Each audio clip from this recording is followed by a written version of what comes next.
Macky Sall ne va pas organiser des élections avant le 2 avril. Et voici ce qui va se passer.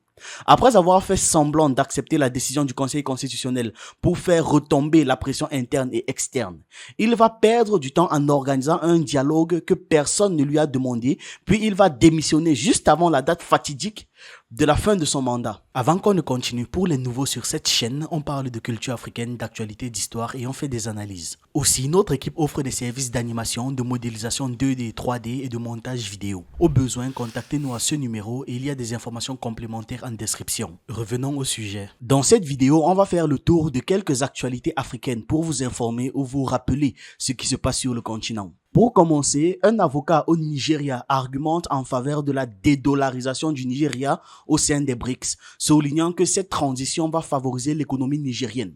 Il suggère qu'Abuja pourrait servir de modèle pour l'Afrique en rejoignant les BRICS et en adoptant le commerce en monnaie nationale. Considérant le Nigeria comme une locomotive économique africaine, l'avocat Femi Falana soutient que le pays devrait non seulement observer, mais également intégrer activement les BRICS, une idée qui avait déjà été avancée par le chef de la diplomatie nigérienne en novembre. Cette initiative offrirait une alternative au dollar. Falana insiste sur le fait que l'Afrique ne peut pas se permettre d'être continuellement liée aux anciens régimes coloniaux, soulignant que la lutte contre la domination du dollar est une extension à la lutte pour la décolonisation du continent. Tiens, cette phrase vient de me donner l'idée d'une vidéo. Il voit dans l'utilisation des monnaies nationales une possibilité de se libérer des réglementations jugées dangereuses pour l'Afrique. Il parle là de toutes ces réglementations qui émanent du Fonds monétaire international et de la Banque mondiale. Les deux institutions ont d'ailleurs tenté de faire dérailler l'accord de 2008 entre Pékin et Abuja, qui permet aux Nigérians d'échanger en naira avec la Chine, tandis que les Chinois du Nigeria peuvent échanger en yuan directement. Si le Nigeria peut rejoindre les BRICS, cela influencera un certain nombre de pays africains et une fois qu'ils y parviendront, ils briseront les barrières commerciales, de sorte que si les pays africains sont encouragés à commercer dans leur propre monnaie, cela va grandement aider l'économie africaine. Le pétrole, le gaz et certaines matières premières sont des produits que le Nigeria devrait commencer à échanger directement en naira pour avoir un maximum de plus-value dessus. Outre le règlement à monnaie nationale, les BRICS songent aussi à créer une monnaie commune qui ne pourrait qu'être que bénéfique dans l'option d'un monde multipolaire. L'avantage pour l'Afrique en tant que continent est que nous allons bénéficier d'un soutien international pour faire du commerce entre nous dans nos monnaies nationales. En fin de compte, si les BRICS disposent de leur propre monnaie, ça va remettre grandement en question la domination du dollar américain. Et ce serait très bon pour la lutte pour un nouvel ordre économique international.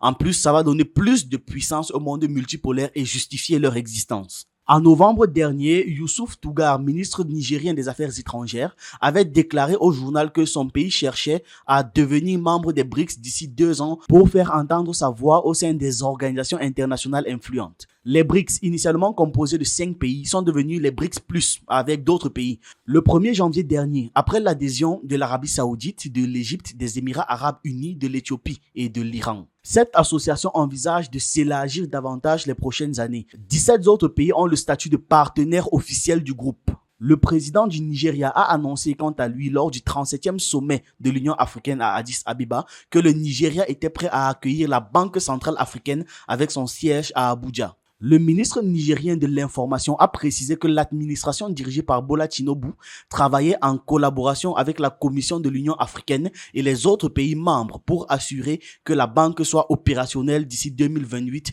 comme prévu. De son côté, le Ghana étudie aussi la possibilité d'adhésion aux BRICS sous différents angles. Cette annonce a été faite par Ayor Kor, chef de la diplomatie ghanéenne. Avant ça, le président Nana Akufo-Addo avait déclaré que son pays était intéressé à rejoindre le groupe. Ayor a déclaré, je cite, « Je pense que c'est une déclaration sérieuse qui mérite d'être explorée. Le président, qui est quelqu'un qui opte pour la consultation, met en place une commission pour examiner cette question. » Les demandes d'adhésion aux BRICS ne manquent pas. Les BRICS, créés en 2009, réunissant initialement le Brésil, la Russie, l'Inde, la Chine et l'Afrique du Sud, ont vu, comme je le disais, le 1er janvier 2024, le groupe s'agrandir, accueillant donc 5 nouveaux membres à part entière. En outre, Anil Soklal, ambassadeur itinérant sud-africain auprès des BRICS, a rapporté que plus de 20 États déjà ont manifesté leur désir sérieux de rejoindre les BRICS. La part des BRICS dans l'économie mondiale est plus importante que celle du G7, a fait remarquer le président russe lors de son dernier entretien avec Tucker Carlson. Avec l'adhésion de nouveaux membres, la part du groupe dans l'économie mondiale est passée de 31% à 35% en termes de parité de pouvoir d'achat. Ces chiffres sont légèrement supérieurs que celles du G7, a expliqué le président de la Banque centrale russe. Toujours au sujet d'un pays africain, Washington redoute de voir le Sénégal s'affranchir de l'influence occidentale. Les puissances occidentales essaient de tirer profit de la crise actuelle au Sénégal et ont peur que le pays échappe de leur emprise pour se tourner vers Moscou ou encore vers Pékin, voire même se retourner vers les deux. Pour les États-Unis, il y a une crainte effective de voir le Sénégal dans la suite des pays du Sahel sortir de l'influence occidentale et se rapprocher militairement de la Russie et économiquement de la Chine. Malgré plusieurs alertes et signaux envoyés en amont par l'opposition sénégalaise, la communauté internationale n'a rien entrepris pour prévenir la crise. Le fait que les États-Unis, l'Union européenne et d'autres acteurs internationaux s'ingèrent dans la situation actuelle est assez paradoxal puisqu'ils n'ont rien fait pour que cela n'arrive justement pas, pour que cette crise soit empêchée et pour qu'il n'y ait pas ce blocage. Pour les États-Unis, il s'agit d'identifier leurs intérêts dans ce conflit politique et de voir comment se poser en tutelle au niveau du Sénégal qui est dans le giron classique de la France. Or, la France n'a pas grand-chose à offrir à l'Afrique, ni aujourd'hui, ni hier, ni jamais. Ça veut clairement dire là que l'Occident est complice. D'ailleurs, ça me fait penser à un texte que Nathalie Yamp a publié qui explique la stratégie de Macky Sall. Elle dit ceci: Macky Sall ne va pas organiser des élections avant le 2 avril. Et voici ce qui va se passer. Après avoir fait semblant d'accepter la décision du Conseil constitutionnel pour faire retomber la pression interne et externe, il va perdre du temps en organisant un dialogue que personne ne lui a demandé, puis il va démissionner juste avant la date fatidique de la fin de son mandat. Conformément à l'article 31 de la Constitution, le président de l'Assemblée nationale aura alors jusqu'à 90 jours pour organiser de nouvelles élections, le but n'étant pas seulement de gratter 3 mois supplémentaires, mais surtout de reprendre complètement le processus électoral à zéro, de réouvrir les candidatures et donc de permettre à Karim Wade, j'insiste, c'est Wade, à Karim Wade d'être candidat. Il n'y a pas de nom africain qui finisse avec les Wade, c'est Wade. Je ne vais jamais prononcer le nom ainsi comme un Français ou comme un Américain, c'est Wade. Et voilà, le tour est joué. N'oubliez jamais que c'est cela la mission qui a été assignée au laquais France-Africain du Sénégal.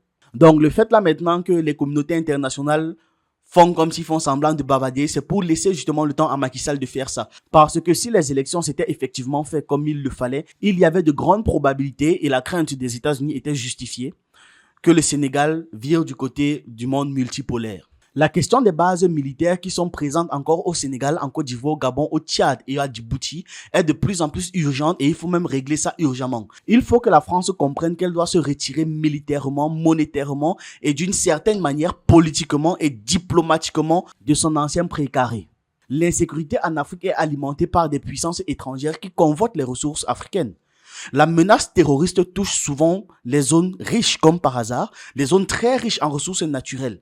Et donc, fatalement, ce n'est pas un hasard. Quand ça arrive déjà autant de fois, on sait que c'est fomenté. Derrière ce phénomène se cache l'appétit de certaines puissances moyennes ou grandes qui entretiennent certains groupes violents extrémistes pour tirer les bénéfices des richesses présentes dans ces zones.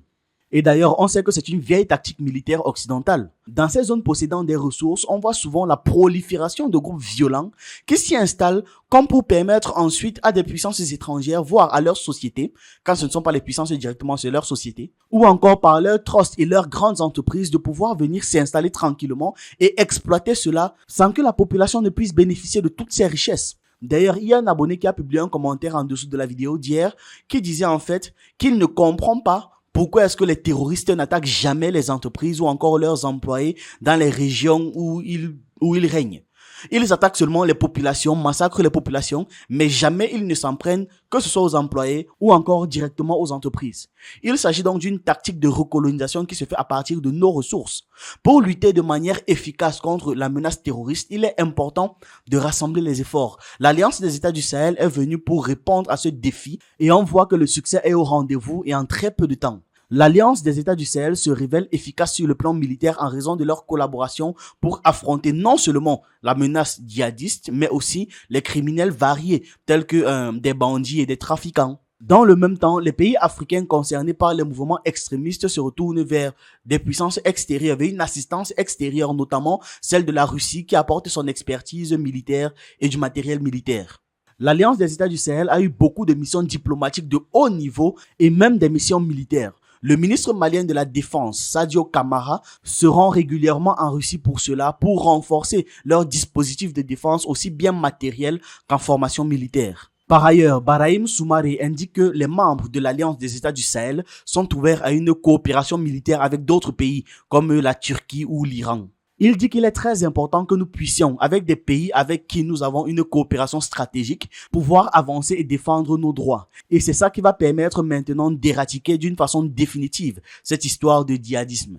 Le phénomène du terrorisme est assez complexe et a des origines multiples. Il y a des problèmes de famine qui entraînent ça, des problèmes d'insécurité, des problèmes de gouvernance et c'est un magma de circonstances qui peuvent entraîner et même susciter ce genre de discours particulièrement intolérant et d'une extrême violence. Ce n'est pas spécifique à une religion, ce n'est pas spécifique à une ethnie, c'est spécifique à une situation de profond mal-être chez les gens. C'est quelque chose qui traverse le corps social et si on ne prend pas garde, c'est quelque chose qui est appelé à détruire le tissu social. Face à des discours teintés d'intolérance, la prévention est primordiale. Cette prévention doit passer par l'équilibrage des relations économiques ainsi que par une participation plus décentralisée dans la gestion du pouvoir. Dites-moi ce que vous en pensez de tout ça en commentaire et on se retrouve dans une prochaine vidéo.